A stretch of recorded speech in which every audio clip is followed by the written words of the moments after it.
Today we have with us Ellen Keri, who dedicated a decade of her career to empowering women in extreme poverty across Africa, Colombia, and Brazil. Her work earned recognition from Harvard University and was featured in Forbes. What truly sets her apart is her decision of channel her business acumen into uplifting others. Today, she continues to inspire through wellness advocacy, and her latest project, a documentary on longevity and healthy living, showcases the transformative power of her mission. She would like to ask you a few questions Yeah, today. yeah, go ahead. Go ahead, Kelly. Thank you so much, Gurudev. I would like to ask you, in a world that is moving so fast, how we can keep our faith strong? To keep the faith strong, you doubt as much as you can. Don't be mediocre in doubting. You doubt to the last straw. Then you find it flips over, and that which cannot be shaken, that is faith. Yeah. Thank you. If truth is never afraid of doubts, truth is truth. Doubts are like the clouds. They come and they go. You think sun is afraid of the clouds? No. Though it may get obscured for a little while, it just moves on. Same way, there is something deep within us, or in the pit of our stomach, you feel this is right. Though your intellect is doubting, but your heart says no. It goes on, it keeps on. Yeah. Thank you. And I would like you to And know, one more thing, and doubt is when the energy is low. When your energy is low, you doubt everybody, you doubt yourself. Self doubt, doubt in everyone around you, doubt whether some other greater being exists or not. All these doubts. Yeah. Now go ahead. and now the lifespan is extended. And I would like to know how we can connect longevity with spiritual practice to have a better life, live longer and healthier. Spiritual practices naturally gives rise to longevity. In the sense it cleanses the toxins from our system much earlier than you may do it naturally. Toxins go out of the system, right? So spiritual practice help you to get rid of toxin.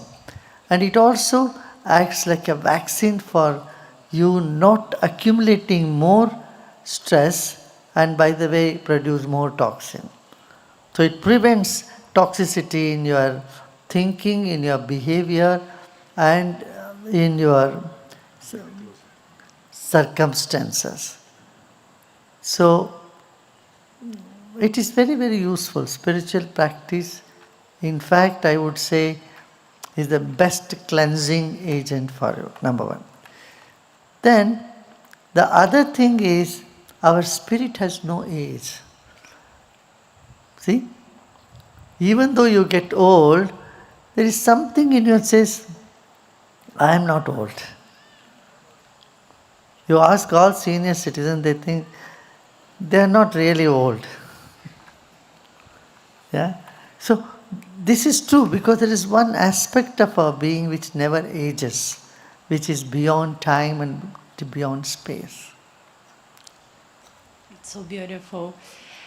And in a world that's getting so divine, how we can unite the world to bring peace to our hearts and soul.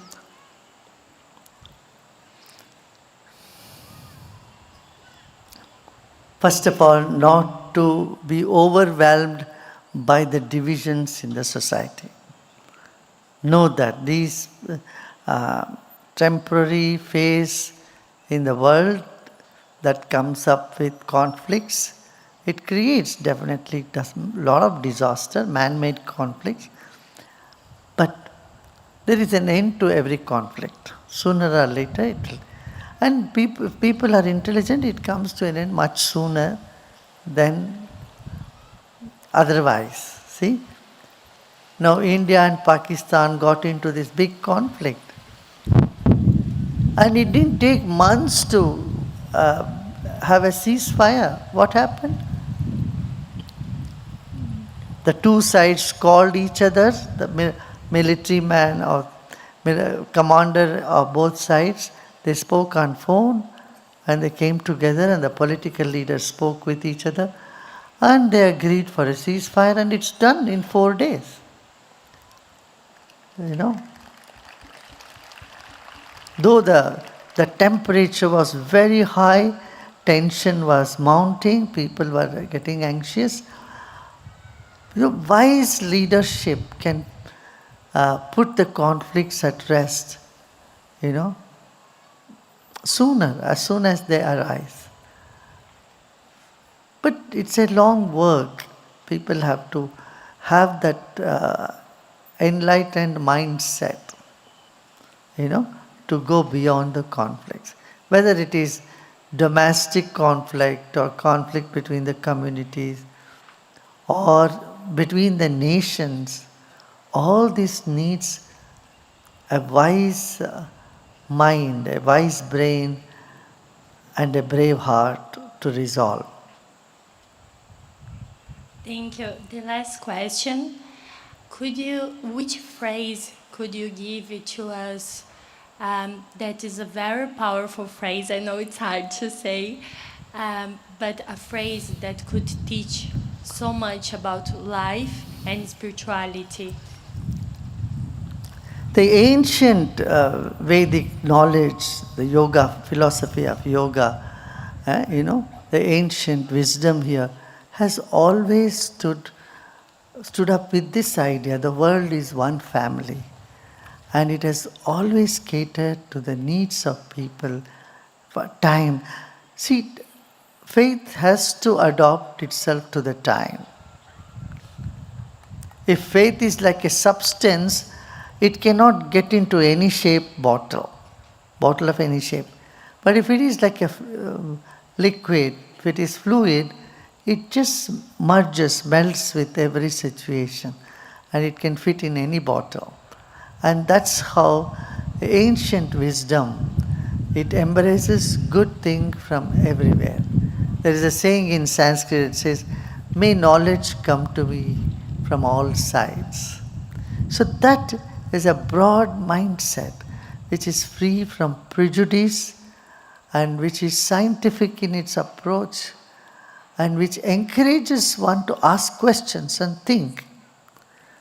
The ancient people never shut you up.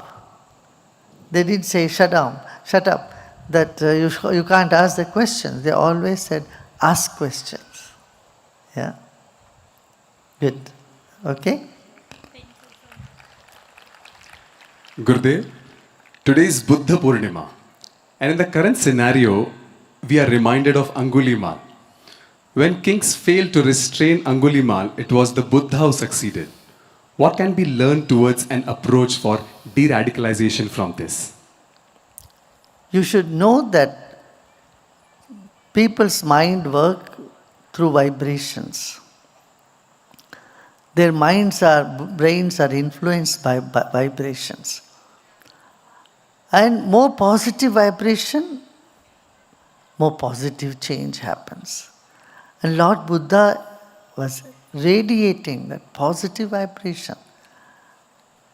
That light in him brought down all the negative, dark feelings or energies, that the dark vibrations of Angulimala down in no time. So we get influenced by vibrations more than words. Yeah? So words are secondary. In Maharishi Patanjali in his Yoga Sutra also is mentioned. If ahimsa, non-violence, is established in your consciousness, and people who come close to you, they automatically shun the violence. Gurudev, today is the International Day of Nurses, and we from Shishi Institute of Nursing would request for your message on this auspicious day. Nurses are like mothers. They really care for the patient. They take care of the patient. They heal their wounds by their, actions and by their presence. And that is very, very important. Nurses' role, I would say, are even more important than doctor. So, the work of doctor is definitely important, but nurses play even bigger role. Without nurses, doctors can't do anything. It's like someone who wants to run, but they have their feet is not cooperating with them, or they have some problem with their legs. Then they cannot run. Right? So, they are the limbs of the doctor. In short, I would say, nurses are the limbs of the doctors. They are their arms. Without them, doctors can't do much. So, nurses play a very important role. But one thing that nurses need to keep in mind, you came into this profession because you care for humanity. You want to help humanity. But after some time, you may feel it becomes a sort of routine, and then you become more insensitive. You may even feel that, I'm becoming more insensitive. I have seen so many nurses get so depressed. To them, I would say, you must get on to spiritual path. Any spiritual path will take care of your physical energy, your vibration, and your mental ability to address different situations. Yeah? It will renew your energy. That is very much necessary, because while attending to people, it could be very draining for you. Now, if you are not taught how to recuperate yourself, you are at a loss. And this is what is very important for nurses, that they do meditation, they do kriya, to keep their spirit high and revive their dedication and their values.